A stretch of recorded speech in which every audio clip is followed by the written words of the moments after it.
Eh bien, Bruno Paradis, bon, tout d'abord, félicitations. Donc, Merci beaucoup. victoire pour la mairie de Price, avec quand même un pourcentage de 90 Est-ce que vous y attendiez? Près de 90 89,6 pour être plus précis. Je m'attendais à un fort appui de la population. C'était à la fois un feeling, à la fois les échos que j'avais, aussi les commentaires. J'ai eu beaucoup de commentaires, les rencontres que j'ai faites pendant la campagne électorale faisaient en sorte que j'avais quand même une bonne confiance. Je ne voulais pas vendre la peau de l'ours avant de l'avoir tué, mais quand même, surtout avec les vidéos que j'ai faites, je voyais bien qu'il y avait beaucoup de vues, beaucoup de commentaires, beaucoup de j'aime. Donc, je m'attendais, moi, je m'étais mis un chiffre. Je m'étais dit, si j'ai j'avais lancé ça avec mes enfants en disant 87 je ne sais pas, ça m'était apparu comme ça. Finalement, 89,6. Fait que c'est même au-delà de ce que j'espérais, qui était déjà très optimiste quand même. Et là, mais avec toutes ces vidéos, donc, qui sont techniquement des idées, Oui. donc les prochaines 4 années vont être fort bien remplies. Oui, oui, absolument. Mais il y a, des idées qui sont pas nécessairement les miennes. Je prends l'exemple du gym. C'est pas mon idée. C'est quand Sainte-Flavie a fait son gym, il y a des gens qui m'ont interpellé en disant Bruno, ça nous en prend un. Plusieurs personnes, plusieurs pressoises m'ont interpellé. Comme je l'ai dit dans ma campagne, moi, je veux prendre toutes les idées de tout le monde, puis c'est ensemble qu'on va déterminer pour nous c'est quoi les idées qui sont les plus appropriées.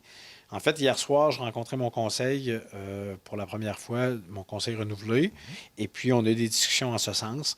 On va vraiment créer certains comités, entre autres un pour le gym, où est-ce qu'on veut, dans un premier temps, faire un peu des consultations, je dirais, hybrides, c'est-à-dire avec les médias sociaux, parce qu'il y a des gens que c'est le temps seulement qu'ils ont, le soir, en écoutant une petite série, d'interagir et d'envoyer quelques messages, et d'autres qui voudraient s'investir autrement.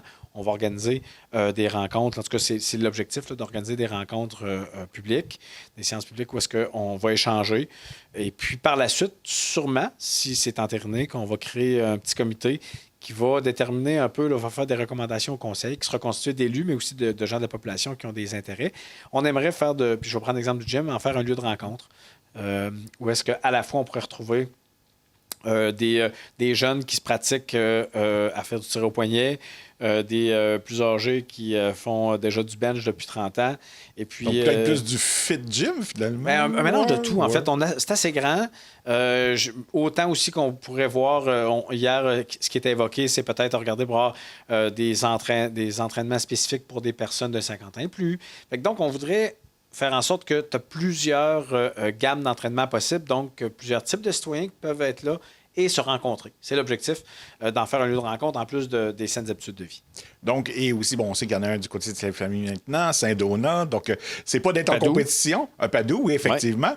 Ouais. Donc, c'est pas d'entrer en compétition, c'est d'offrir une variété de services. Absolument. Puis c'est le genre de service que je comprends qu'il y en a dans d'autres villages. On avait déjà évoqué Métis-sur-Mer, mais mettons que c'est pas toujours facile d'avoir la volonté de laisser s'entraîner quand en plus il faut faire une demi-heure, par exemple, de voiture ou 20 minutes de voiture l'hiver. Mais souvent, ça décourage les gens. Si c'est à proximité, c'est plus accessible, donc c'est facilitant. Je pense que le fait d'y aller ou pas, ça va avoir une instance. Mais aussi, comme je le mentionne, on veut que ça soit plus qu'un gym. On manque de ces lieux de rencontre. Hein. Aujourd'hui, avec les médias sociaux, on a tendance à s'isoler. Fait que on peut commander notre épicerie en ligne, mais on ne peut pas s'entraîner en ligne. Il faut bien le faire physiquement. Donc, il faut profiter de ces endroits-là. D'autres idées qui ont été évoquées, je pense, qui ont été discutées hier, comme un jardin communautaire. Fait que je dirais la nouvelle mouture des élus, le nouvel enlignement ou la nouvelle vision, c'est d'impliquer beaucoup plus la population. Exemple, vous voulez un jardin communautaire? Super, on va le faire ensemble parce qu'on veut que ça fonctionne et non pas prendre un dossier et puis le réaliser. Puis des fois, ce qui est pas arrivé, je pense qu'on a fait des bons choix, mais par la suite s'apercevoir que ça correspondait peut-être pas à ce qui était évoqué, ça nous assure à ce moment-là qu'on est vraiment, je dirais, bien au diapason des besoins de notre population. Et aussi, bon, on ne se le cachera pas, donc vous avez la chance d'être bien entouré quand même, donc des anciens, mais aussi des nouveaux, et pas seulement des nouveaux non plus, donc ça aide un peu. Là, j'ai la chance de compter sur un conseil extraordinaire, qui est un heureux mélange, effectivement. On a Mme Lévesque, qui est là depuis plus de 20 ans comme conseillère, donc a passé au travers de différentes administrations. Donc, des fois, ça peut être notre mémoire collective, mais aussi, elle va nous rappeler des choix qui ont été faits ou des fois des des erreurs à ne pas refaire. J'ai M. René Roberge qui, lui, disons, est un homme expérimenté, mais qui est relativement nouveau dans le village depuis peut-être, à mon avis, peut-être 5 à 8 ans, qui est à Presse.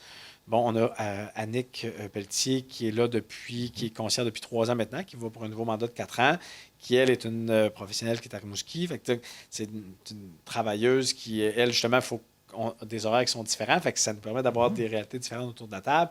Nancy Banville, qui est la mairesse suppléante depuis de nombreuses années, qu'on la connaît, qui est très impliquée.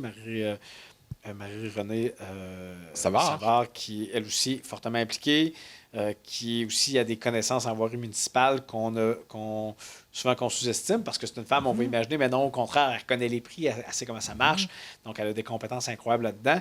Puis on a le petit nouveau. Jean-Philippe Mongrain, Marois, qui arrive avec un bagage dans le domaine des communications. On le connaît bien pour ses vidéos pour l'entreprise du village de Draveur. Fait qu'on va, je pense, s'inspirer de... En fait, je me suis inspiré de ce qu'on fait, puis je pense que c'était un succès de ma campagne. On a même collaboré ensemble avec l'Histoire des clones. Et puis, on veut, je pense, peut-être moderniser notre approche de communication avec la population, avec des gens comme ça. Donc, avec JP, comme on l'appelle, oui, absolument. JP, du marché du Draveur. ou le barbu. Puis aussi, je tiens à le nommer, on est un conseil, encore une fois, qui est majoritairement féminin. C'est quand même une exception quand on se compare ailleurs au Québec. 4 femmes, 2 hommes comme conseillers-conseillères. Est-ce que vous avez déjà identifié quels sont vos les premières actions? Le gym. Le gym, mais ça se conduit aussi préparer le budget? Oui, non, mettons d'un point de vue opérationnel, on est dans le budget. On est déjà bien avancé. C'est sûr que moi, j'étais quand même déjà maire. Fait que j'étais déjà avec Claude à travailler le budget depuis quelques semaines déjà. On va aller travailler sur lui de la MRC pour qu'il redescende au niveau municipal. Je dirais, mais dans les priorités d'action du nouveau conseil, mettons la poutine, oui, c'est le budget, mais c'est vraiment le gym qui va être la priorité numéro 1. Par la suite, les communications. Puis, je dirais, cette approche-là un peu transversale où est-ce qu'on veut travailler les dossiers avec notre population. Je dirais, l'élection m'aura permis d'avoir un contact plus direct avec les pressois-pressoises. Puis, on veut profiter un peu de cet élan-là pour les impliquer dans à la fois dans les discussions, mais aussi les informer. Il y a certaines vidéos où j'expliquais des projets ou des concepts municipaux. Fait qu'on veut un peu surfer sur cette vague-là pour mieux expliquer c'est quoi la chose municipale. Pour moi, j'ai toujours eu ce désir-là de bien éduquer. On l'a fait souvent pendant le budget, de bien expliquer. Fait qu'on va le faire, puis on va justement s'inspirer des pratiques de JP. On le dit pour faire peut-être des petites capsules qui vont être informatives, mais qui restent marquantes. Oui, marquantes, parce qu'on sait que les gens sont occupés. Je ne peux pas leur demander de venir tous au conseil. Ils ne le feront pas. Faut en être conscient. Fait qu'il faut trouver un autre moyen de leur faire parvenir l'information de façon peut-être ludique, mais quand même toujours pertinente. Et à ce moment-là, donc, on sait que vous êtes, oui, le maire de Price, mais vous êtes aussi le préfet. Oui. Les élections s'en viennent, donc toujours intéressé par le poste. Oui, absolument. Je n'ai jamais caché mon intérêt à rester maire et préfet. Contrairement à ce que des personnes ont pu dire, c'est un avantage incroyable à la fois pour la municipalité, puis la préfecture aussi. Les deux, je dirais, les différents chapeaux qui sont tous en lien avec le monde municipal. On s'entend, pour être préfet, il faut que je sois maire. Pour être président de l'aéroport, il faut que je sois préfet. La table régionale des élus municipaux, c'est la même chose. Bien, tout ça, à la fois, ça me donne accès à un réseau de contacts incroyable, à soit des députés, à des ministres, etc., dans différents dossiers. Fait que à ce moment-là, c'est possible d'amener, au même titre que si j'ai une rencontre régionale, ben je peux parler d'un dossier de la MRC ou je peux parler d'un dossier de presse. Mais donc, l'intérêt est toujours là. Je ne vous le cacherai pas. Là. Si ça en était juste de moi, je ferais assurément ce mandat-là à la mairie, à la préfecture, puis probablement un autre, parce que je m'aperçois que je n'ai pas atteint les objectifs que je voulais atteindre, tant pour la municipalité que pour le territoire de la Métis. Donc, on continuera d'entendre parler de Bruno Paradis dans au moins les 4 prochaines années. En tout cas, moi, je me le souhaite. Je ne sais pas mais oui, j'aimerais bien pouvoir continuer à être préfet et maire. Là. Le maire, c'est fait, mais être préfet aussi les 4 prochaines années. Bien, merci beaucoup. Merci.